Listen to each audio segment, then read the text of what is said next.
you think you'll be quite excited if you get a chance in the Champions League? Because I imagine, you probably grew up, I don't know, just idolising the Champions League, and now you're going to play. I was thinking about it the other day. To be fair, I was just like actually deep in there in the Champions League. So just like the nights at Stamford Bridge that I used to go to when I was younger and stuff like that. It's just really exciting. What kind of nights? I'm trying to think. I remember Juventus when Trev scored. 4-0. When we won, obviously watching on TV. So just days like that. Do you like the music and that sort of stuff? Do you like the music and stuff? Yeah. I was literally thinking about it the other day. I don't know. I think I was on TikTok.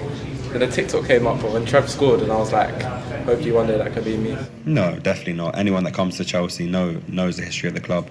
They know that they're coming here to only win.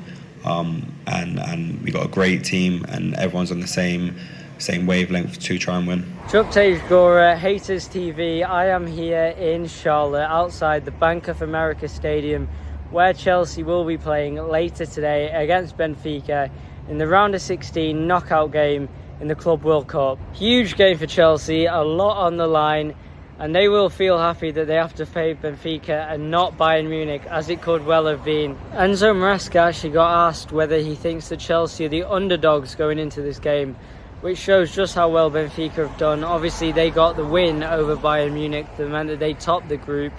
Maresca said that he doesn't think that Benfica are the favourites.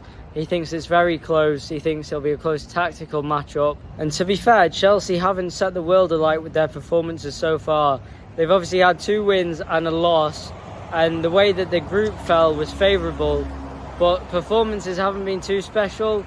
And with Benfica getting that win over Bayern, you would think that maybe they are more attuned to the level that they need to be at, whereas Chelsea have a long way to go to reach that level. We also spoke to Josh Acheampong, who spoke about how he's finding America so far. He actually seems to be one of the rare players who hasn't found the heat too difficult to deal with.